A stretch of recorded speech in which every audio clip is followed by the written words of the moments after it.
Seja bem-vindo ao canal do Sem Perfil. Pessoal, eu sou, como acredito que todos saibam, coronel da Polícia de São Paulo e a gente tem que estudar muito para chegar nesse posto, né? Para quem não sabe, para chegar a coronel na ativa na Polícia Militar de São Paulo e nas demais também, né? Você precisa ser graduado em segurança pública, mestrado e doutorado. Então as coisas não caem do céu. Por eu ser policial, me fizeram uma pergunta honesta aí na área de comentários e por isso eu vou responder, né? A pergunta é sobre possíveis falhas na segurança lá da operação de proteção ao candidato Donald Trump, ocorridas lá na Pensilvânia, no comício dele. E assim, apesar da distância e a dificuldade natural de se falar sobre uma operação que ocorreu a tantos quilômetros, sem conhecer exatamente o teatro de operações, existem algumas coisas que saltam aos olhos. Então dá para fazer algumas observações. A pessoa me mandou o link desta matéria aqui da revista Oeste, né? Então vamos ouvir aqui o que ele mandou. Qual era a dúvida dele, né? Vamos ouvir aqui. E a tentativa de assassinato de Donald Trump revelou falhas graves no serviço secreto americano. O episódio colocou Kimberly Tittle, chefe da entidade que tem a função de proteger presidentes e ex-presidentes, no radar de uma investigação do FBI, a Polícia Federal Norte-Americana. Em entrevista à TV americana em abril do ano passado, Kimberly disse que a diversidade deveria se tornar parte da agência. O serviço secreto participa de uma iniciativa para que até 2030, 30% do efetivo das forças policiais seja composto por mulheres. Atualmente, o índice na agência é de 24%. O serviço secreto também mantém programas específicos para favorecer negros, asiáticos, hispânicos, indígenas, gays, bissexuais e transexuais. Começo essa rodada com a Ana Paula Henkel. Ana, para mim essa é uma novidade, eu não sabia que o serviço secreto americano tinha programas para favorecer assim tantas minorias. E o fato é, esse atentado aí contra Donald Trump no último sábado, né, mostra que quando a diversidade se sobrepõe à competência, a chance de dar errado é muito alta. É exatamente isso, Paula. Nada contra mulheres, gays, negros, indígenas, desde que sejam competentes. Então, eu concordo aí com a Ana Paula Henkel, nada contra mulheres, negros, gays, hispânicos, índios, nada contra nenhum tipo de etnia, nenhum tipo de religião, nada contra ninguém, que fique muito claro isso, tá? Isso não tem nenhum tipo de preconceito aqui no que eu vou falar. Só que assim, em algumas questões, você fazer determinadas concessões é possível. Você está escolhendo o cast lá para um filme, para uma novela. Você consegue achar um ator negro para representar na novela sem perder qualidade para um ator branco, porque você tem grandes atores aí. Agora, em questões mais sensíveis, olha, isso é preocupante você colocar esse identitarismo à frente, né? Porque em algumas questões não se pode aceitar nada menos do que o melhor. Simples assim, tá? Então eu vou dar alguns exemplos. Por exemplo, você vai fazer uma neurocirurgia. Cara, a importância maior aí é a qualidade do neurocirurgião. Eu não tô nem aí se eu for ter que entrar numa sala de cirurgia para fazer uma cirurgia na cabeça. Se eu não tô nem aí se o meu cirurgião é gay, se ele é negro, se ele é branco, se ele é uma mulher, se é um homem que nasceu homem e depois ele se sente mulher, eu não tô nem aí, isso não é importante. O importante é que a mão dele seja firme, que ele tenha conhecimento, que ele tenha capacidade para fazer a neurocirurgia, que é o que eu estou precisando. Então tem hora que você não tem que ficar pensando muito, né? É o caso de piloto de avião. Quando eu entro num avião, olha, poxa, um avião é um negócio de centenas de toneladas, né? Que tem que voar e tem que levantar voo e tem que pousar. Eu não tô nem aí se os pilotos são negros, se a pilota é uma mulher, se é um casal. Gente, é o menos importante aí. Eu quero gente capacitada e que sejam os melhores possíveis. Porque, afinal de contas, a minha vida vai estar na mão dessas pessoas. Não é assim? É a mesma coisa quando você vê lá, olha, numa situação dessas aí, essa mulher que está aí com um bandido segurando-a numa posição de que a vida dela está colocada em risco. Se a pessoa que está no comando da operação resolver utilizar um sniper, a menor preocupação dessa mulher é se esse sniper é branco, se ele é preto, se ele é gay. Que se dane, nós queremos o cara que tenha a melhor qualidade naquilo que faz, o melhor sniper possível. É simples assim, dane-se todos esses preconceitos, todas essas situações. Nós queremos apenas o melhor naquilo lá. Tudo bem? Você só quer o melhor naquela situação. Simples assim. Eu trabalhei no Salvamar Paulista por 2 décadas e olha, eu pessoalmente fiz mais de 1000 salvamentos. A maioria, sim, saltando do helicóptero, lá do Águia, para fazer o salvamento. E eu nunca vi a vítima lá, na hora que ela está se afogando, ela se preocupar se quem vai salvá-lo é negro, se é homem, se é mulher, se é gay. Ninguém se preocupa com isso. Na hora que a vida do cara está em risco, ele quer alguém para salvá-la. Simples assim, tá bom? Nunca vi ninguém se preocupando com nenhuma dessas questões, tudo bem? Então, isso é besteira. Agora, uma coisa que é uma marca da administração Biden, desde que ele entrou, é essa preocupação monstruosa com inclusão social.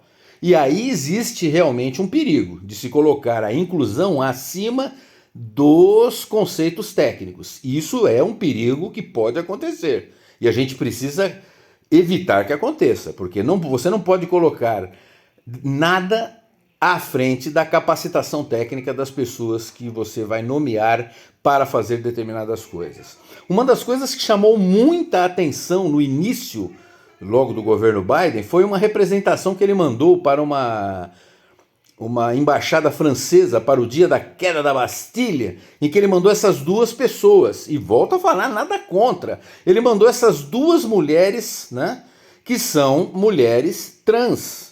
São pessoas que nasceram homem e que se identificam como mulher. Então ele mandou aqui o almirante, ou a almirante, né, me desculpem, a Rachel Levine, não sei exatamente como é a pronúncia do nome dela, mas é essa pessoa do lado esquerdo aqui, que é do Departamento de Saúde lá dos Estados Unidos, e mandou também a Sam Brinton, que é alta funcionária do Departamento de Energia. E eu volto a falar, chamou muita atenção, virou notícia na época. E assim, algum problema? Nenhum problema com essas pessoas, nenhum problema, nada contra. Eu só espero que a Rachel e a Sam sejam extremamente capacitadas para fazer aquilo que elas fazem. O fato delas serem trans não me incomoda em nada e não deve incomodar ninguém. Agora, o que é chato é se não for isso. Se forem pessoas que não têm tanta capacitação assim e foram colocados aí para lacrar, porque infelizmente algumas vezes isso acontece. Na Disney, por exemplo, isso aí foi assumido pelo pessoal da Disney, né? A empresa Disney, eles estão enfrentando problemas graves com isso. Bom, você tem que colocar sempre à frente a capacitação técnica da pessoa, simples assim. Principalmente em assuntos de vida e morte, assuntos tão graves como segurança, né? Então, voltando ao assunto do vídeo, né? Voltando ao assunto do vídeo, que é a operação de segurança lá na Pensilvânia, o que a gente pôde observar? Olha, aqui a pessoa faz um comentário de que a moça aqui, a guarda-costas, é muito pequena.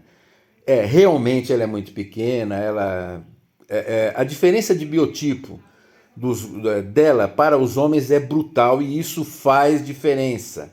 Afinal de contas, ela tem que proteger um homem enorme como Donald Trump e não é tão fácil. Por exemplo, uma das coisas que uma guarda-costas precisa fazer é se colocar na linha de tiro para proteger com o próprio corpo a autoridade, né? E uma pessoa pequena tem dificuldade de fazer isso. Por isso que normalmente os guarda-costas são pessoas grandes. Exatamente por isso. O tamanho, nesse caso, faz diferença, tá bom? Uma pessoa pequena dificilmente vai conseguir proteger com o próprio corpo, e esta é uma das obrigações de um guarda-costas, né? De uma pessoa que protege uma autoridade, E ela escolheu isso, né, para ela. Então, realmente, o tamanho faz diferença nesse sentido. Bom, aqui nós temos um vídeo onde tem uma outra situação. Eu vou rodar aqui. Você vai ver aí que a moça, ela tem dificuldade na hora de guardar a arma. Olha, ela tenta guardar a arma, ela tenta algumas vezes, não consegue, acaba desistindo de guardar a arma e continua com a arma na mão. Isso é realmente um negócio esquisitíssimo. Ela não está tão preparada, ela está visivelmente com problemas até para guardar a arma no coldre. E isso é um negócio estranho para alguém no serviço secreto dos Estados Unidos, né? Então você vê aqui, essa moça aqui, ela acabou desistindo, ficando com a arma na mão, né? Quando ela tentou 3, 4 vezes guardar, isso é um absurdo, tá? Isso realmente foi uma falha visível ali. E quando a gente observa essa cena, é vergonhosa. No momento em que há o barulho do tiro, os guarda-costas todos se posicionam acima da autoridade, né, porque a obrigação é proteger com o próprio corpo a autoridade, e aí, no caso, em vez de proteger com o próprio corpo, como os rapazes estão fazendo ali, a moça se agacha ali e fica protegida pelo grupo, o que é um absurdo. Em vez dela proteger o Donald Trump, é o corpo dele e dos demais aqui que estão protegendo a mesma. Isso aqui é um absurdo, isso mostra que ela não está tão qualificada assim para fazer essa função. Eu volto a falar, não estou dando mais importância à vida dele do que à vida dela, de maneira nenhuma. Apenas esse é o serviço para o qual ela se candidatou. Ela se preparou, ela foi muito bem treinada e ganha muito bem para fazer isso, exatamente pelo risco, tá? Então essa cena é realmente terrível, né? Então, para não ficar só falando das moças, essa situação também é terrível. A posição aí do grampinho azul aqui, olha, onde estava o Donald Trump, a equipe do serviço secreto composta por 2 rapazes, deu para ver que eram 2 homens lá em cima do telhado, e não observaram um atirador naquele telhado. Aqui há uma clara falha de comunicação, porque os civis, que até existem relatos de civis que estavam denunciando, olha, tem um cara ali em cima daquele telhado. Agora, como os civis poderiam saber que aquele cara em cima do telhado não era alguém também do serviço secreto, né? Não daria para saber. Agora, o cara do serviço secreto aqui, ele tem que saber que aquele telhado precisa estar ou guarnecido ou limpo. Então fica muito estranho o atirador estar naquela posição ali do grampinho vermelho e o pessoal do serviço secreto, os 2 snipers, que inclusive fizeram o tiro de contragolpe, né, estarem ali e deixarem o atirador naquela posição. Foi muito estranho.